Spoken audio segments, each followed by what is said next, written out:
मनुष्य का स्वभाव है कि उसे अभाव में ही किसी वस्तु के महत्व का पता चलता है। जैसे कि अभी आपके दांत में कोई दर्द नहीं है, कोई वेदना नहीं है, लेकिन अगर अभी दांत में दर्द होना शुरू हो जाए, तीव्र वेदना होनी शुरू हो जाए, तो आपको लगेगा कि जब मेरे दांत में दर्द नहीं था तब मैं कितना सुखी था, और जब आप सुखी थे यानी कि आपके दांत में दर्द नहीं था तब आपको लगता था कि ये तो कोई बड़ी बात नहीं है। लेकिन जब आरोग्य नहीं रहता है, शरीर में विकृति आ जाती है, बीमारी आ जाती है, तब व्यक्ति को पता चलता है कि स्वास्थ्य कितनी बड़ी निधि है, कितना बड़ा धन है। इसी प्रकार आप समझें कि समय रहते जब आप स्वास्थ्य का ध्यान नहीं रखते, अनेक प्रकार की गलतियां करते हैं, ब्रह्मचर्य का पालन नहीं करते और गलत तरह का आहार विहार रखते हैं, तो उससे जब स्वास्थ्य पूरी तरह से बिगड़ जाता है तो बहुत निराशा का सामना करना पड़ता है व्यक्ति को।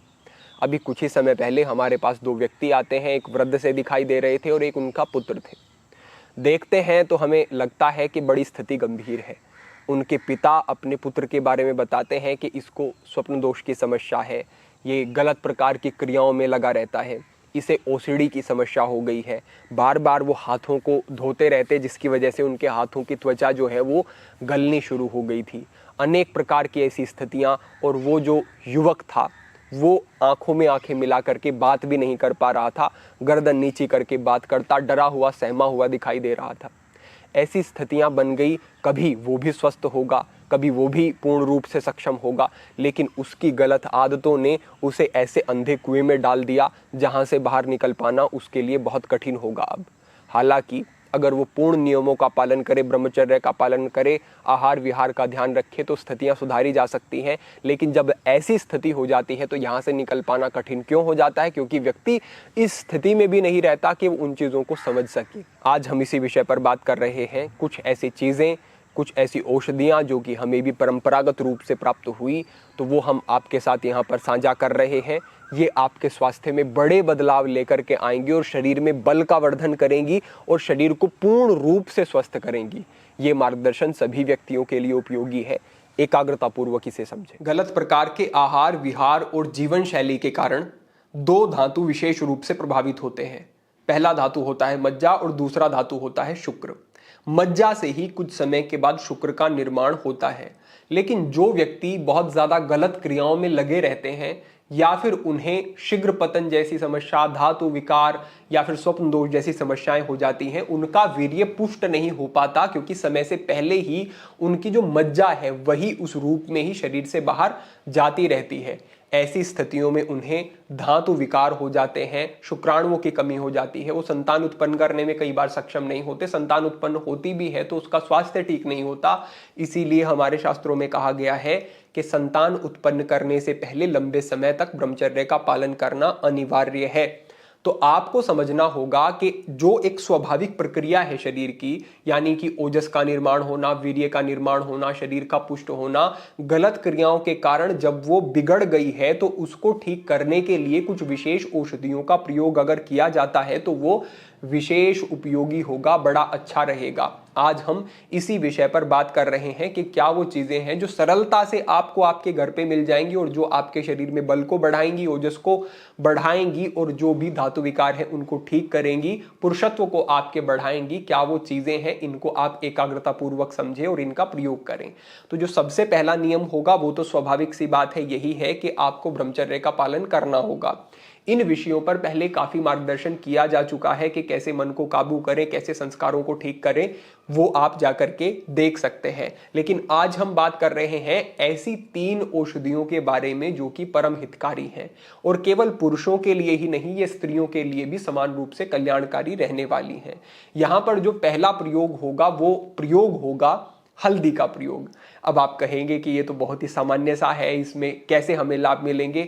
आप समझें कि हमारे ऋषियों ने, योगियों ने पाया कि जो चीजें अति महत्वपूर्ण, अति उपयोगी हैं, उनको रसोई घर में जोड़ा जाए जिससे कि प्रतिदिन व्यक्ति उनका प्रयोग करता रहे। लेकिन जब हम इस विधि को कि किस तरीके से किस स्थिति में प्रयोग करना है, कैसे लाभ लेने हैं, ये नहीं समझते हैं तो हमें ठीक से लाभ मिलते नहीं है।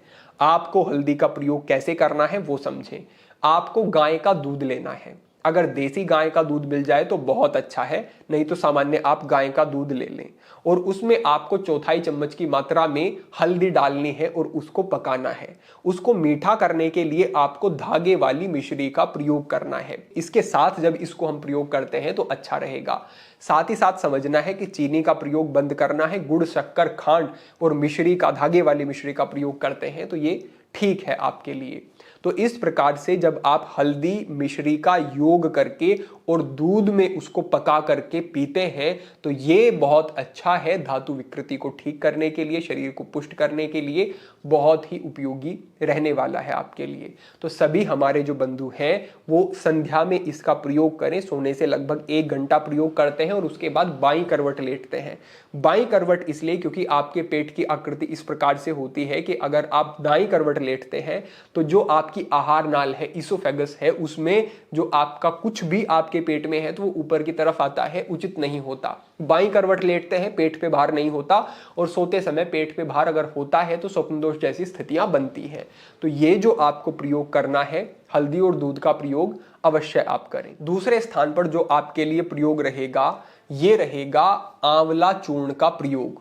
आंवला चूर्ण धातु पुष्टि के लिए भी अच्छा है और अगर किसी को स्वप्न दोष जैसी समस्याएं हैं तो इस विधि से जब जैसे हम बता रहे हैं ऐसे प्रयोग करते हैं तो उनको इससे बहुत अच्छे लाभ मिलने वाले हैं। कैसे प्रयोग करना है? जैसे आपने 100 ग्राम की मात्रा में आंवला चूर्ण लिया तो इससे 2 गुनी मात्रा में यानी कि 200 ग्राम की मात्रा में आपको धागे वाली मिश्री लेनी है और उसको कूट करके उसका चूर्ण बना लेना है और तब इसको आंवला चूर्ण में डालना है।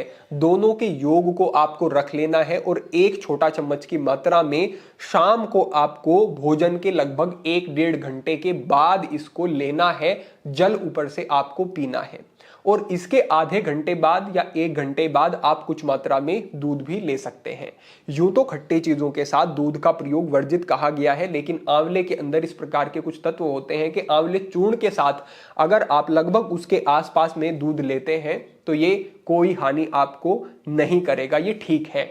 तो इस प्रकार से आपको आंवले चूर्ण का प्रयोग करना है। ये भी धातु के जो विकार है, धातु की जो कमी है उसको ठीक करता है। व्यक्ति पुनः सक्षम होने लगता है और जो आपको अनेक प्रकार के शीघ्र पतन जैसी समस्या होती है, जल्दी जो काम संबंध होते हैं उनमें स्खलित हो जाना, ये समस्याएं भी समाप्त होती हैं और इससे अच्छे लाभ मिलते हैं। स्वप्न दोष में बहुत अच्छा लाभ मिलता है। तो मिश्री और आंवला चूर्ण का ये योग उपयोगी रहेगा। साथ ही साथ ध्यान रखना है कि लंगोट का प्रयोग आप करें। जो भी ब्रह्मचर्य का पालन कर रहे हैं, कोई भी समस्या उसमें आ रही है तो जो सूती लंगोट होते हैं उनका प्रयोग आप करते हैं तो ये आपको वेरिकोसिल जैसी समस्याओं से भी बचाते हैं। ये आपके स्वास्थ्य के लिए भी अच्छा है और ब्रह्मचर्य पालन में भी ये उपयोगी है। तो लंगोट का प्रयोग आप साथ में करें और लंगोट का प्रयोग आप रात्रि में भी कर सकते हैं, अच्छा रहेगा आपके लिए।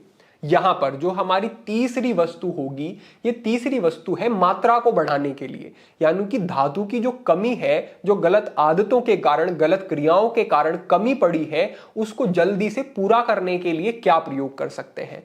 आपने देखा होगा एक पौधा होता है लाजवंती का पौधा। लाजवंती के पत्तों पर अगर आप इस प्रकार से स्पर्श करते हैं तो वो सिकुड़ जाते हैं। इस प्रकार का ये पौधा होता है, आपने देखा भी होगा। इसी पौधे के जो बीज होते हैं उनका प्रयोग करना है। ये बीज आपको सरलता से बाजार में पंसारी की दुकान से मिल जाएंगे। पंसारी से बीज लेकर के आने हैं और 1 छोटा चम्मच की मात्रा में आपको संध्या में इनको फांक लेना है और इनको चबा करके आप खा सकते हैं। चूर्ण बना करके कूट के अगर प्रयोग करना है वो भी कर सकते हैं, लेकिन इनको चबा करके भी खाते हैं, स्वाद में ये बुरे नहीं होते हैं, तो इनका प्रयोग आप कर सकते हैं। लाजवंती के बीज का प्रयोग, ये धातु को पुष्ट करते हैं, धातु का वर्धन करते हैं, तेजी से धातु को बढ़ाते हैं, शरीर में जो कमी पड़ी उसको ठीक करते हैं। बड़े अच्छे इससे लाभ मिलने वाले हैं। तो ये जो 3 चीजें हैं, कोई महंगी चीजें नहीं, सरलता से प्राप्त हो जाने वाली चीजें, और इनसे जो लाभ होंगे वो विशेष होंगे। साथ ही साथ हमें कुछ इस प्रकार के प्रश्न भी मिल रहे थे कि क्या हम नीम की गोली का प्रयोग कर सकते हैं। तो आप नीम की जो पत्तियों की कूट करके गोली बनाते हैं उसका प्रयोग कर सकते हैं। ये आपको सुबह के समय ही करना है, दोपहर में नहीं, संध्या में नहीं, भोजन के बाद नहीं। सुबह खाली पेट जल के साथ, जो ताजा जल आप भूमि से निकालते हैं उस जल के साथ आपको इसका प्रयोग करना है। तो ये बहुत अच्छा होता है। जल कैसा प्रयोग कर रहे हैं इसका भी अपना एक महत्व होता है, और कैसे अच्छे जल का निर्माण किया जा सकता है यह मार्गदर्शन हमने सनातन हठ योग चैनल पर किया है, वो लिंक हम डिस्क्रिप्शन में साझा करवा देंगे। तो इस प्रकार के जल का प्रयोग करें या फिर भूमिगत जल आप सीधा प्रयोग करें, और इन गोलियों का प्रयोग आप सुबह कर सकते हैं। जिनके शरीर में गर्मी बहुत अधिक बढ़ी हुई होती है वो शीशम के पत्तों का प्रयोग करते हैं, तो ये भी अच्छा होता है, लाभदायक होता है। साथ ही साथ आप समझें जिनको स्वप्न दोष जैसी समस्याएं रहती हैं, जो हमने अभी बताया, मिश्री का और आंवला चूर्ण का प्रयोग बहुत उपयोगी रहेगा। साथ ही साथ योग अभ्यास अवश्य ही करने होंगे। स्वप्न दोष के लिए जो योग अभ्यास है वो हमने सनातन हठ योग चैनल पर बताए हैं। साथ ही साथ अगर कोई अन्य यौन समस्याएं होती हैं तो उसके लिए भी मूलबंध वज्रोली जैसे अभ्यास बहुत उपयोगी होते हैं। ये ऐसे अभ्यास होते हैं जो आपके पेल्विक फ्लोर की मसल्स को मजबूत करते हैं, जिससे कि नपुंसकता जैसी स्थितियां भी ठीक होती हैं। आप पक्का समझ लें, हमारे आयुर्वेद में, हमारे योगिक पद्धतियों में जो सिद्धांत बताए गए हैं, आप समझें आपको वो हर मुसीबत से बाहर लाने में सक्षम है। हमने अनुभव किया है अनेक बंधुओं पर और अच्छे लाभ मिलते हैं। तो आप योग को समझते हैं और इन प्रयोगों को करते हैं तो बहुत सुंदर लाभ मिलेंगे। विचारों को ठीक रखते हैं, बहुत जल्दी आप पुनः सक्षम अनुभव करेंगे, और जो सक्षम है वो सदा सक्षम बने रहे, इसके लिए भी इन सब चीजों का प्रयोग अवश्य ही करना चाहिए। जो महत्वपूर्ण लिंक है वो हम डिस्क्रिप्शन में साझा करवा देंगे, वहां से अवश्य यौगिक अभ्यास देख लें और उनका भी प्रयोग करें। अपेक्षा है ये मार्गदर्शन ठीक प्रकार से आपको समझ में आ गया होगा। आज के इस मार्गदर्शन को यही समाप्त करते हैं। भविष्य में अन्य महत्वपूर्ण विषयों पर मार्गदर्शन होता रहेगा। सभी के लिए प्रार्थना, सभी के लिए मंगल कामना। आज के लिए इतना ही। ओम नमः शिवाय।